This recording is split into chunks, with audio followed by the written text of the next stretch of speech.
In the previous episode, it was mentioned that Maggie had prepared a sniper rifle to assassinate Pamela. However, during the night, Negan took the weapon without her noticing. Negan wants to help her to finish the job, but Negan seems strange to Maggie. She doesn't understand why Negan is interfering with her business, and what is his purpose. Then, Negan spoke words that touched the hearts of countless viewers. You take Pammy out with this thing, hell is gonna rain down on you. And you ain't gonna come back. And you have to come back. So I'm gonna do it. Last night, when I was down on my knees, about to lose my wife, I was about to lose everything. And I finally understood what you must have felt. Look, I know that I probably owe you more than this, but I am so sorry. It was the first time he formally apologized. For what I took from you. And what I took from your son. Negan recalled the previous night when he knelt before the soldiers, watching his wife about to be killed, feeling utterly powerless and terrified, thinking back to what he did to Glenn in the old days, how painful and torturous it was for Maggie. These 10 years have gone by in a flash. Although he had tried to apologize and atone for his actions through his behavior, time could never erase his mistakes. Maggie listened to Negan's words in silence, unsure of how to respond. You coming? Negan had tears in his eyes. He thought Maggie had accepted him for real. Meanwhile, upstairs, Eugene was resting, exhausted from the day's battle. However, he noticed that Rosita couldn't seem to get enough of holding Coco since they reached safety. Eugene understood the pain Rosita had endured for days, losing her child, but he also knew she needed rest. Eugene approached Rosita, offering to help take care of Coco. However, Rosita declined, expressing her desire to spend more time with her child. Eugene sat down, changing the subject to discuss the future development of the children, his words becoming somewhat incoherent. Deep down, Eugene had a sense that something was wrong with Rosita, and he had an ominous suspicion. The look in Rosita's eyes told him the answer. Eugene's heart was in his throat and he couldn't speak. Rosita lifted her shirt and above her shoulder was a bite mark. He almost broke down in tears upon seeing the bite mark on Rosita's shoulder. Sometimes, despite enduring storms and witnessing rainbows hanging in the sky, there are individuals who, despite their efforts, can no longer see them. That's the helplessness of life. All we can do is cherish those around us while we can. Downstairs, Daryl and Carol stood guard, watching over Judith after her surgery. They saw Judith move, and a wave of relief washed over them. Hey, big ass kicker. Hey, the last kicker. Damn straight. Their conversations are always touching. Judith hadn't told anyone that Rick might still be alive. Previously, when Judith mentioned Michonne going to find Rick, Daryl assumed it was a hallucination caused by her injury. Little did he know that it was true. Suddenly, a gunshot rang out from outside. Michael glanced through the window and saw that the citizens outside the estate were being shot by soldiers if they attempted to climb over the walls. Michael's anger flared up. As the commander of the Commonwealth, he couldn't stand idly by. Michael picked up a gun from the table and informed them that the truck was filled with enough fuel for them to return to Alexandria's safe zone. I will do everything in my power to help you leave. This is not your fight. Outside, the crowd gathered at the iron gate, shouting for it to be opened, but the soldiers coldly aimed their guns at them. Pamela, too, looked on indifferently. Maggie found a chance to aim at Pamela, and as she was about to shoot, they noticed that something was going on. Michael and a few soldiers emerged, all of them disapproving of Pamela's actions. Soon after, Daryl and the others appeared,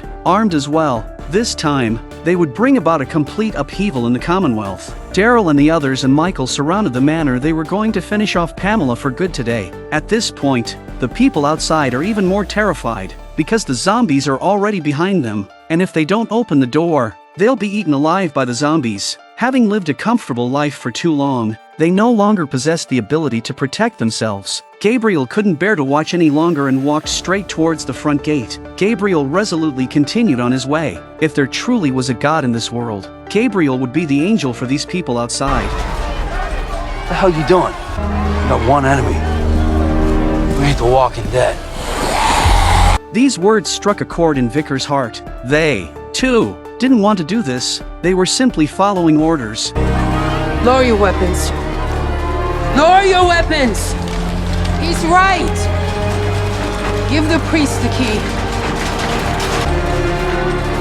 On your command, General Mercer. It's a happy ending. Eventually the gates opened and people swarmed in for fear of being swallowed up by the zombies if they were slow. Once all the citizens were inside, they united and closed the gate together, keeping the horde of zombies outside. One piece of good news was that Cole, who had been scattered by the zombie horde, was among the survivors and was currently embracing Lydia. Pamela's mind went blank at this point. She couldn't believe she had fallen to this extent. She heads for the front door because there's an old acquaintance, the dead Lance, whose arrow Carol shot through his neck is still there. Pamela stared at Lance in silence. She seemed to remember the beginning of the Commonwealth, when it was founded, when they were so innocent, and how they were blinded by their power. Pamela approached Lance, preparing to end her own life. But it was Maggie who intervened. Letting Pamela die like that would be too merciful. Afterward, things became simpler. As long as everyone worked together, nothing was impossible to achieve. They charged into the zombie horde with shields, creating a path,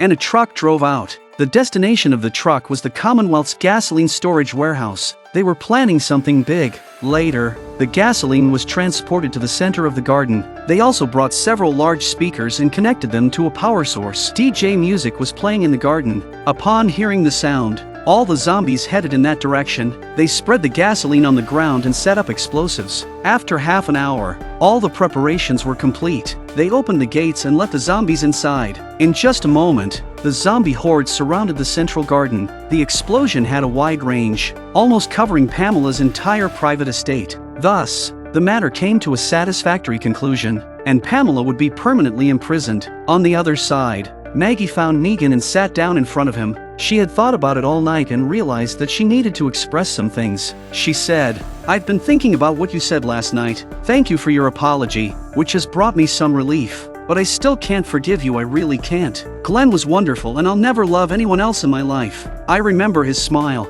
his kindness, and the way he made me feel. No one can replace that. So every time I see you, all I can think of is your bat smashing into his head, blood streaming down his face. He had something to say to me, but he couldn't get the words out. I can still hear you mocking him as he died. That's why I can't forgive you, even if you saved my son. Even if I know you're trying to change and make amends. I no longer hate you, but I can't pretend like nothing happened. You have earned the acceptance of others, and you can stay and live with Annie. But sometimes, I can't work with you. It's not hatred. It's just that I can't forget because all I have left are memories." After finishing her words, Maggie got up and left. Negan remained silent throughout the entire process, hating himself for his past actions. At noon, everyone gathered together for a meal, creating a beautiful and warm scene. Rick had also fantasized countless times about a future where they would all gather together for a celebration. What a wonderful thing that would be. But now, many people were no longer there, including Andrea, Glenn, Abraham, and others. Even Rick himself was gone. Of course, Negan was also absent from this heartwarming scene. He knew that his presence would only affect the majority's mood, so he chose to leave completely and live elsewhere. Rosita braced herself to stay with them. She was already feeling weak, and she really couldn't bear to leave when she saw them so happy. Gabriel sensed something unusual and felt that Rosita seemed to be cherishing these last moments of joy. Rosita leaned close to Gabriel's ear and told him about being bitten by zombies. After hearing her words, Gabriel froze in place, having thought that a good life was about to begin, but he didn't expect it to end like this. Judith from afar also put away her smile. She seems to have guessed it too. Eventually, they helped Rosita onto the bed and bid her farewell one by one. The woman who was once hailed as the most beautiful and sexy among the walkers ultimately couldn't survive. Eugene let out a sigh as he set down the flowers and looked at the gravestone in front of him. It had been a year since Rosita's passing, but Eugene still often thought about his old friend.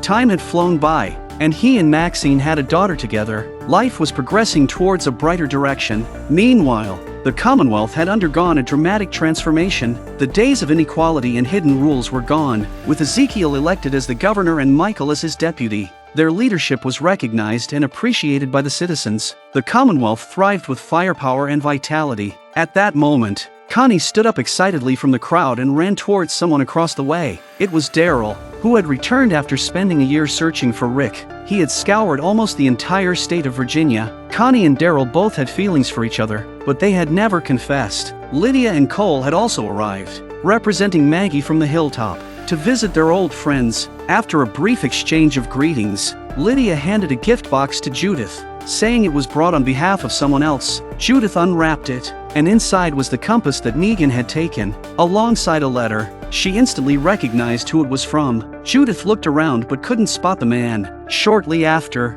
Daryl and the others arrived at Alexandria's safe zone. After a year, the place had fully recovered and returned to its former state. The Commonwealth, Alexandria's safe zone, the hilltop, and Oceanside had become an inseparable whole. Carol had taken over Lance's role and was responsible for connecting the 4 major communities. Everything is looking up. The hilltop had also regained its former glory. Daryl finished visiting his old friends and then he said goodbye to Carol and got ready to leave. He was headed to farther places to continue searching for Rick. Knowing that Rick might still be alive, Daryl was determined to bring him back. However, nobody knew when Daryl would return. A few minutes later, Daryl was ready to depart. Judith and RJ ran towards him, reluctant to let him go. In the absence of their mother, Daryl had taken on the responsibility of being a parent. Daryl was a man who deserved a happy ending, looking at the wrinkles at the corners of his white beard and eyes. Come to think of it, although he was running around as much as Rick, he never fought for others without a moment's thought for himself. He was a respected tough guy. After a heartfelt farewell, he rode off on his motorcycle. There were 2 eggs at the end of the film which are now presented in their original form.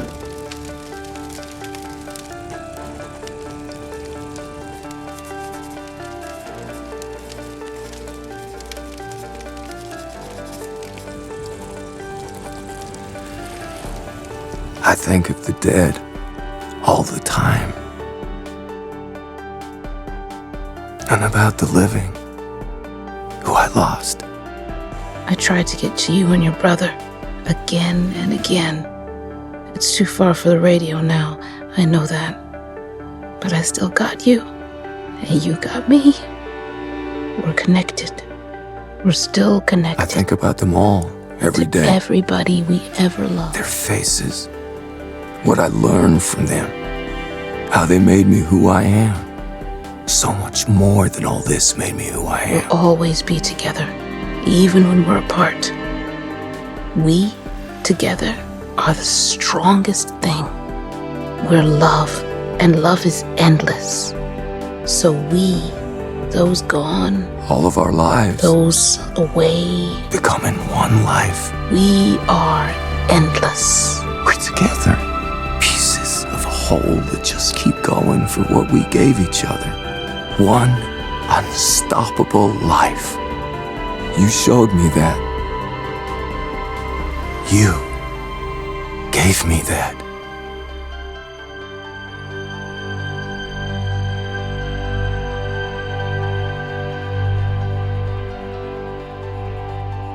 That's right, they're both still alive. Michonne, dressed in a peculiar combat outfit, wrote words of longing for her children and Rick. The film didn't provide information about her whereabouts, but based on her final departure scene, she had likely joined an organization even larger than the Commonwealth. This group was constantly on the move, making it easier for her to search for Rick. As for Rick, his whereabouts remained a mystery. Based on the storyline, it was speculated that he had been severely injured when he blew up the bridge. Jodie's happened to see Rick, so she traded him to the mysterious man as a Class B. Rick received treatment and recovered but was forbidden from leaving. In his quest to see his family, he managed to escape, but the organization relentlessly pursued him, making it highly probable that he would be captured again. As a result, Rick packed his personal belongings into a backpack, including his shoes and a cell phone. He also crafted a message in a bottle, hoping to use this unlikely method to let his family know that he was still alive. Just as Rick threw the bottle into the sky, the sound of a helicopter resonated. In the next moment, Rick forcefully threw his backpack into an abandoned ship nearby. At this point, many viewers had likely guessed the cause and effect. The ship was later washed ashore near a small island. Michonne, having been deceived by Virgil, coincidentally stumbled upon Rick's shoes and the cell phone. It seemed that fate had intervened. It was with these discoveries that Michonne went on the road alone in search of Rick and encountered the huge party. The sound of someone talking came from the sky after Rick threw the stuff out.